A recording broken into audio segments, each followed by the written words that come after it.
using the symbols of that alphabet of any length. Okay. Now we need an intermediate step, and that intermediate step is showing that sigma star is countable.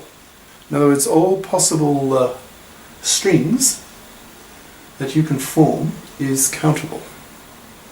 Right? In other words, you can form a bijection between this set, this infinite set, and the positive integers, big N. Right? So this intermediate step is we have to prove that this is countable. And if we can do that, that's very useful. We can then use that as a kind of lemma, if you like, for what's to follow. All right. Well, how to show that sigma star is countable? Yeah. Now let's assume the alphabet sigma is finite.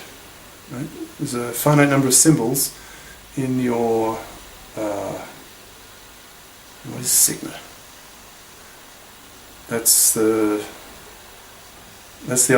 tape alphabet. Yeah. Okay.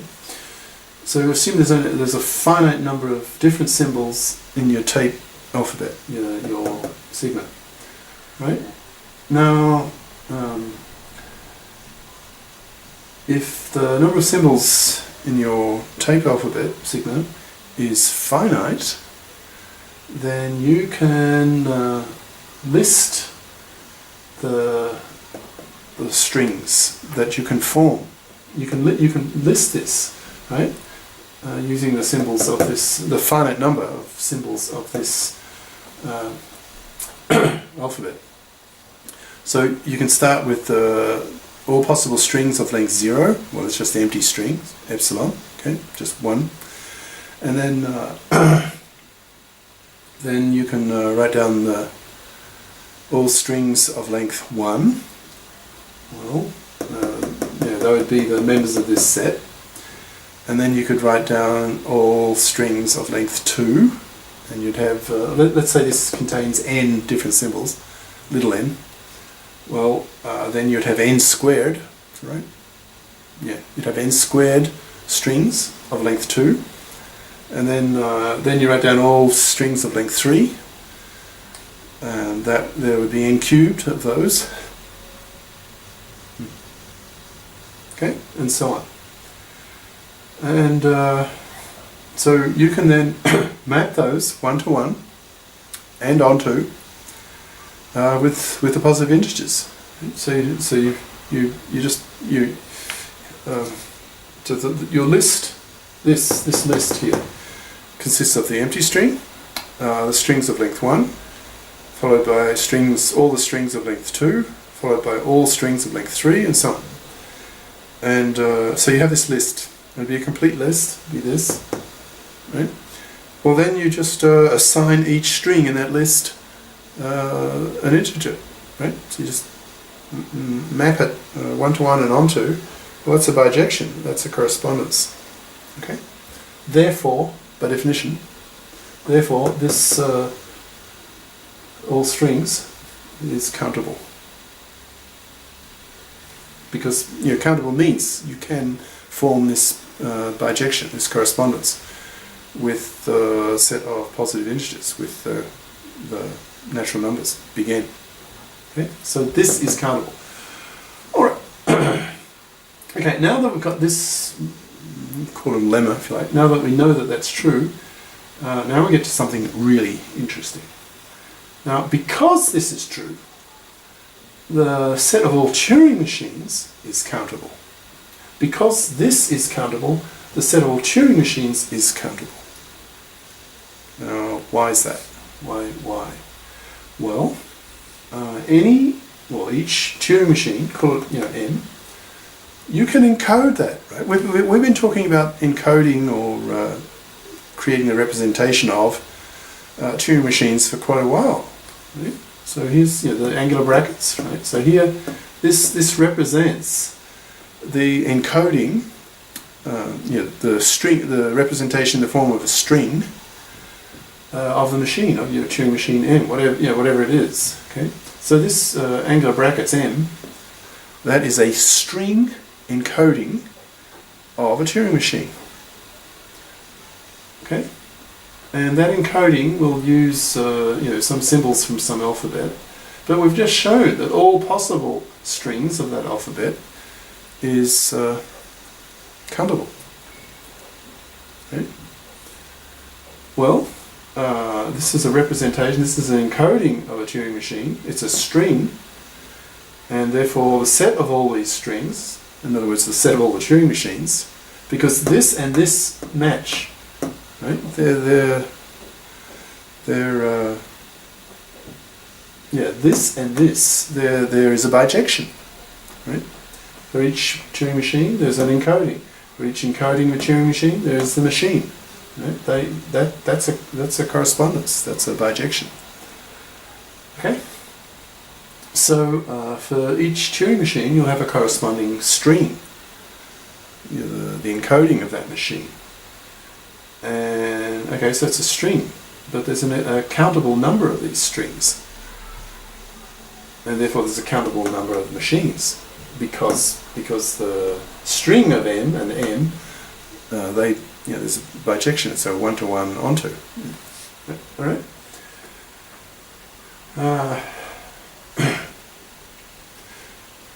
Now you could have a look at all possible strings here. There's another way of looking at it. You could have a look at this set, and then you eliminate from this infinite set of countable strings those strings that do not correspond to a legal encoding of a Turing machine. So all those, which would be most of them. So you just eliminate from this set here all the non-Turing encodings, and so that leaves those that are legal encodings of Turing machines, and hence you have a list of all Turing machines, and this is countable, therefore the list of all Turing machines is countable.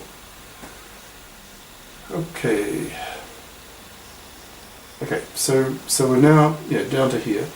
We've proven that the set of all Turing machines is countable. Okay? We're sort of halfway there. Now I have to show that the set of all languages is uncountable. And as a result of that, there are more languages than machines, and therefore there have to be languages that have no machine, and therefore some languages are not even Turing recognizable. Okay? Right. Now, how do you show that some the set of all languages is uncountable?